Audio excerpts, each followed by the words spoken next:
Hello everyone and welcome back to Roshan Engineering Hub. In today's video, we are going to start a new unit of DBMS, that is a relational model. What is a relational model? It is a type of data model, okay, about which we have studied in the data model video. So here our first and important topic is the structure of relational database, okay. So let's start with the topic. But before understanding the relational database, let's understand what the database is. We have already covered about the basics of DBMS, in which we have studied the database in detail, okay. So let's revise it here. What is the database? Database is the organized collection of data, okay. So database is a place where we store our data in an organized way. For example, the student record in a college, or the bank account details, or the employee information in a company. These are some examples of database, okay. So writing all this information in a register, we store them in the database, okay. So this is about the database. Now what is DBMS? DBMS stands for the Database Management System. It is a software that helps us create, manage and control the databases efficiently. Okay, so what is a DBMS? Simply it is a software that manages our data, that controls our data, or that stores our data and allow us to retrieve easily. What is the meaning of retrieve? That whenever we need information, we can get it easily from our database. Okay, so this is what the DBMS is. For example, the MySQL, Oracle, PostgreSQL, SQL Server, these are some of the examples of DBMS. This is about the DBMS. Next, our topic, that is the relational database. What is relational database? Relational database is a database that stores the data in the form of tables, okay, that will contain the rows and columns. And tables are also called as the relations, okay. So simply the database or the relational database is the collection of related tables, okay. Clear with the relational database? That relational database stores the data in the form of table which will have the rows and columns, and tables are also called as the relations, okay. I hope you clear with these three terms. Now if you want to take the screenshot, take it or write it down, then we will move forward in the video. Yes, now come to the main part, that is the structure of relational database. See, the relational database consists mainly of the relations, that is a table, attributes which is columns, tuple that is rows, domain, degree of relation, cardinality of relation and keys. We'll understand each of these with the help of an example, okay. So first is a relation. Relation we know that is a table. So relation is a table that consists of rows and columns, okay. For example, the student table. Here this table stores the information of a student, okay, the student roll number, student name, student age, branch. So here this table is called as the relation. Okay, so now one by one we will discuss all these terms also, okay. First you take the screenshot of this. Yes, now the next is the attribute. What is the attribute? Attributes are the columns of a table and also called as the fields. For example, the student table. Here the roll number, name, age, branch, these all are the attributes of a student table, okay. And each attribute represents one property of an entity. What is an entity? Entity is any real world object. Like here the entity is a student. So here it represents the name. Suppose the name is a student's name, age is a student's age, branch is a student's branch. So here all these represents the property of a student, okay. Therefore these are the attributes of the student table. Next, tuples. Now what are the tuples? Tuples are the rows of a table, okay, and also called as the records. For example, here there are 4 columns, roll number, name, age and branch, same table. Now here we have 2 rows, okay. This is the first one, this is the second row. So here this entire row is one tuple, okay. So each tuple represents one record, okay. I hope you clear with the both terms, attributes and tuple. So first take the screenshot or write it down, and we will move forward in the video.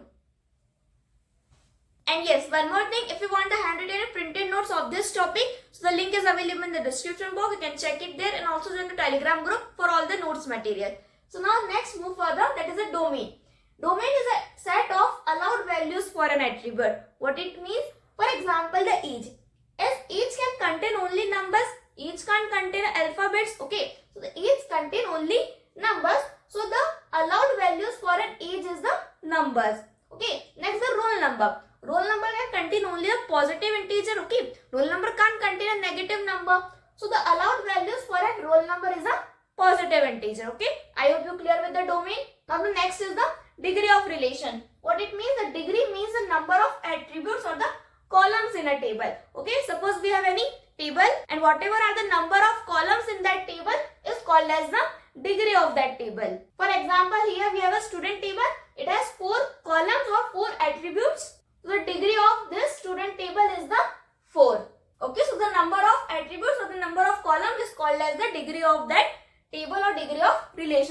relation means the table. Next, the cardinality of relation. Now what is the cardinality of relation? Cardinality means the number of tuples or the number of rows in a table. Okay. Again, the columns is called as the degree and the number of rows are called as the cardinality. If a table contains 5 rows, okay, so the cardinality will be 5. Like here we have 2 rows, so the cardinality will be 2. Okay, I hope you clear with all the 3 terms. First take the screenshot or write it down, then we will see the next term, that is the keys. I hope you don't have any doubts till now in getting the topic. Please do not forget to provide the feedback in the comment box. Now let's move forwards and understand the keys. We have already covered the keys topic in detail with all its type in very easy explanation with example. So if you have not watched that video, the link is available in the description box. You can check it there. Now let's take the overview of keys here. But before understanding the keys, let's first understand why we need keys. What is the need of keys? Okay. See, like suppose here there is a table. Okay. Here there are 2 columns. One is of name and other is of marks. Okay. And here suppose I have to update the marks of a student with name A. But here there are 2 students with name A. How we identify the student whose marks has to be updated? Okay. So as this create the confusion, therefore we need the keys to uniquely identify the record. Okay. So what is a key? It is used to uniquely identify the record in a table. Okay. Simply the keys are used to uniquely identify the record in table. Let's discuss the types of keys. Okay, we have completed all the types of keys in detail in the separate video of keys, but let's also take the overview of the types of keys here. First type of key is that a super key. What is a super key? Any attribute or a set of attributes that uniquely identifies a tuple is called a super key, and it may also include some extra attributes. In a super key, we also can have some extra attributes. For example, the roll number. Roll number will uniquely identifies a record. Okay, so therefore roll number is a super key, and roll number and name, both the combination will also give a unique data. Therefore, it will also come up as a super key. Email, roll number and email, these are also the examples of a super key. Okay. Second, the candidate key. Candidate key means the attribute or a set of attributes that uniquely identifies a tuple. Same, and it is a minimal super key with no extra attributes. Okay, it is a minimal super key, means candidate key will not contain any extra attributes. Okay, it only contains the attributes which are required. Okay, one table can contain multiple candidate keys. Why? Because one table can contain multiple columns which can have a unique values. Okay, for example, the roll number. Every student will have a unique roll number and also the email ID. Okay. All the students will also have a unique email ID. So here both the columns will give us a unique values. Okay. So therefore these both are the candidate keys of a table. So we can have more than one candidate key also. Okay. And from all the candidates key, we choose one key. Okay. And that key will be a primary key. Now what is that? We will discuss this later. First you take the screenshot or write it down. Then we will see the other keys. Yes, now the next is the primary key. What is a primary key? A main identifier of the table which is selected from the set of candidate keys. Okay, I have told you about the candidate key. So there are many candidate keys. So from all the candidate key, we select one key which will become the main identifier for that table. Okay, and this key must be unique. Okay, all the values of that key will be unique and it must be not null. Okay, the value must exist. Okay, it does not have a null value. And there will be only one primary key per table. Okay, in a table there is only one primary key. For example, the roll number. Why roll number? Because as every students will have a unique roll number and also they have some roll numbers. Okay, so therefore the value will not be null. So therefore it is a primary key. I hope you clear with the primary key. Now what is the alternate key? Alternate key as the keys. See, the key from the candidate keys that are not selected as primary key is called as the alternate key. We have the set of candidates key from which we have selected one primary key and all the other candidates key are called as the alternate key. Okay. Now like here we have seen the candidate key. There are 2 candidates key like roll number and email. Okay. So from that we have selected the roll number as a primary key. So the email will become a alternate key. Clear?